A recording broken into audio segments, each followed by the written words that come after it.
Welcome to this module on personnel management and competency assessment. Check out the link in the description or stick around for a free CE offer.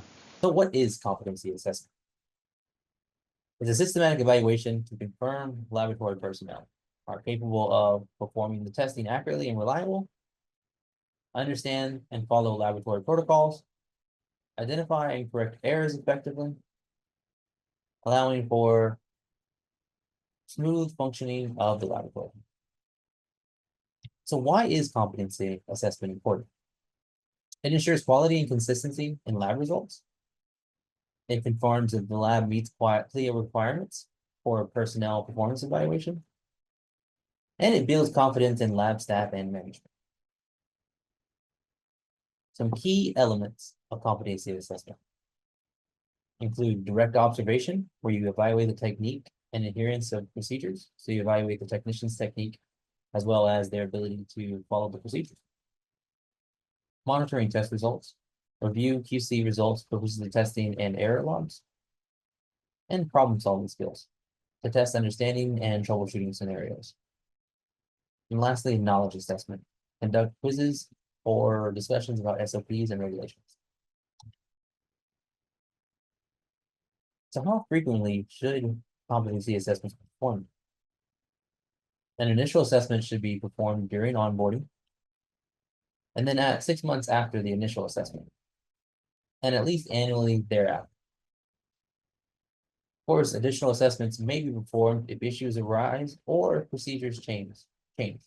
So initial assessment must be performed during onboarding, but anytime there are new testing updated, then you need to be able to be competent in those test systems. So if your lab is only testing, say, blood clinical chemistry, and then they turn on molecular, then you must show that you have an initial assessment competency to do patient testing with that new testing system.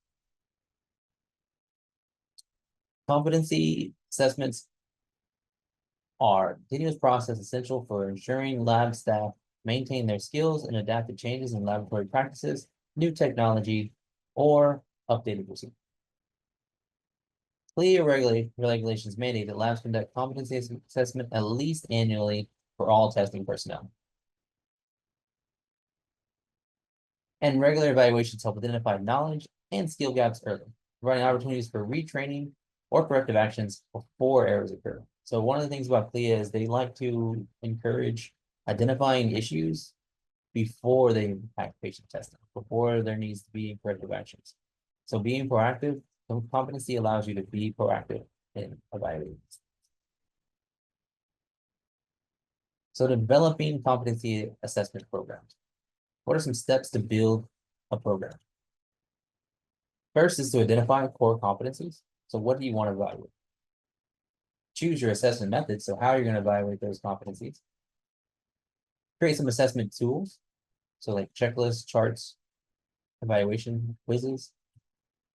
Train evaluators. If you're not the one performing the competency assessment, which is oftentimes the general supervisor or technical supervisor will be performing the competency assessments, then you're going to want to train your evaluators. Schedule assessments and make sure that your staff are performing the assessments the appropriate times. And providing feedback and training. It's important to not just perform assessments, but also to provide feedback. And then if there needs to be additional training or if things need to be refreshed, then it's important to take the opportunity while doing competency to figure that out. And then lastly, document and maintain records. Basically, under CLIA, if you don't document, and if it's not written down, if it's not signed, if it's not dated, if it's not initialed, if there's not documentation somewhere, then it didn't happen. So you can do all 6 steps, you can do everything, evaluate perfectly, but if you don't document it, if CLIA or if an inspector comes or surveyor comes and the documents aren't there, then it didn't happen. So let's dig into step 1, identifying the core competencies. Define the critical skills, knowledge, and abilities required for each role in the lab. So technical proficiency, adherence to SOPs, critical thinking. And then ensure that the competencies align with the regulatory requirements. So there are requirements that need to be met, whether you're doing maintenance, whether you're doing proficiency testing, whether you're doing patience testing, all those are important examples, or important concepts to be identified. So examples for personnel, can they accurately perform and interpret QC procedures? Can they calibrate equipment? And can they handle specimens correctly? That could be accessioning them, aliquoting them, dealing with spills. Do they know what to do when there's if and when there's a spill? And for supervisors, they oversee test results, manage deviations, and troubleshoot equipment issues. Sometimes it can be simple documentation of your maintenance log. Did someone have to do maintenance? Was it troubleshooting maintenance, or corrective actions? Things like that, showing that supervisor is doing what they're supposed to be doing. Supervisor competency is a little bit different from testing personnel competency, since they're not the ones who are typically hands-on. They're the ones managing. So competency for that is typically handling these issues. And step 2, choosing your assessment methods. It's important to select a mix of methods to evaluate your competency effectively, such as direct observation, watching your employees perform the tasks like an instrument calibration, or quality control reviews, analyzing QC logs to identify adherence to protocols, making sure that staff understand what they're doing when they review a QC, whether or not they're doing the QC, when they sign off, making sure that they understand what they're doing, why they're doing it, and corrective actions need to be taken. And you can do written tests. You can do theoretical knowledge of SOPs, safety guidelines, and regulations, as well as problem-solving exercises. So you can simulate errors for staff to resolve. One of those is, like I said, with a spill, or what happens if we come in and they're missing the name of the patient, or last name is missing, or doctor signature is missing from a chain of custody, things like that. So some examples. It's important to use real life scenarios in troubleshooting a failed QC. You can be used so you can simulate, okay, what happens if you're 2 standard deviations out? If this was say the range was 89 to 103, what do you do if your QC was 103? So you can simulate and then talk through scenarios and mark that down as problem solving. Step 3, creating assessment tools. Develop standardized tools to ensure consistency in evaluations. These can include checklists to verify that tasks like test setup and specimen handling are performed correctly. Rubrics to ensure proficiency levels meet expectations, required improvement.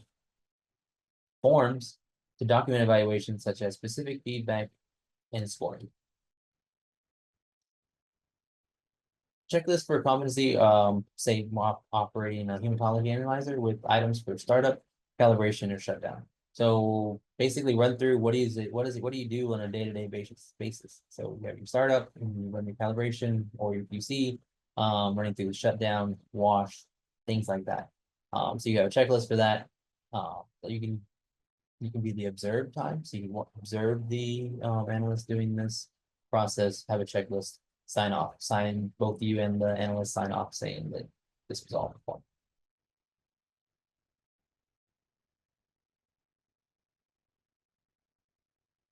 Step 4, train your evaluator. It's important to provide training to your supervisors and evaluators on how to assess staff objectively and consistently. This is important to avoid biases and ensure fairness during these assessments.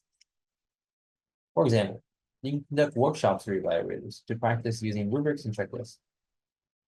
So if you have multiple sites where maybe you're a lab director, you can work on, as a group, work on your evaluator's ability to process and checklist and work on their evaluation of competency.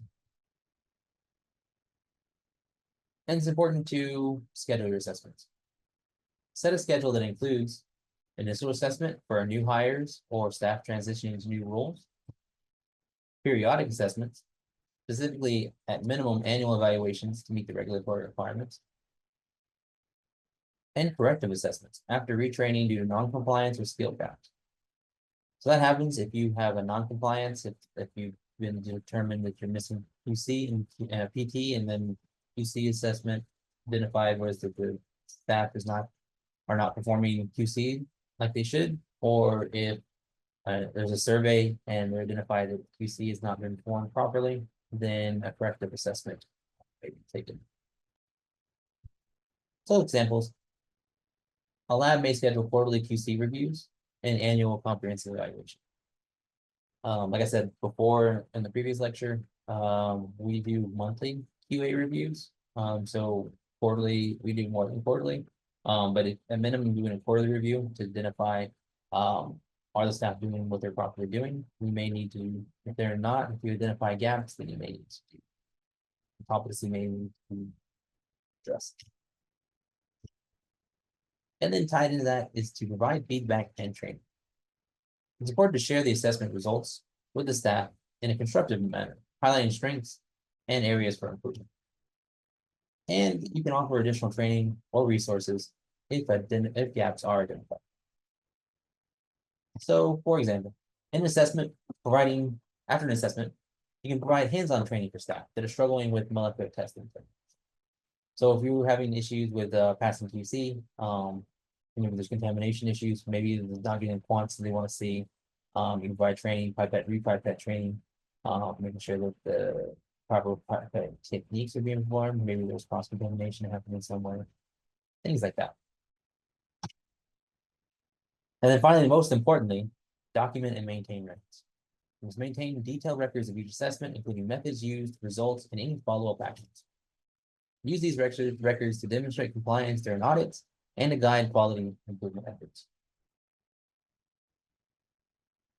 For example, you can store your checklist and feedback summaries in both digital and physical forms that can be easily retrieved during inspections. I personally like to keep a binder, competency binder, at the end of in the personnel folder, actually, at the end of their personnel record, with at the beginning of their initial, their 6 months, and their yearly, just continuously adding it to there.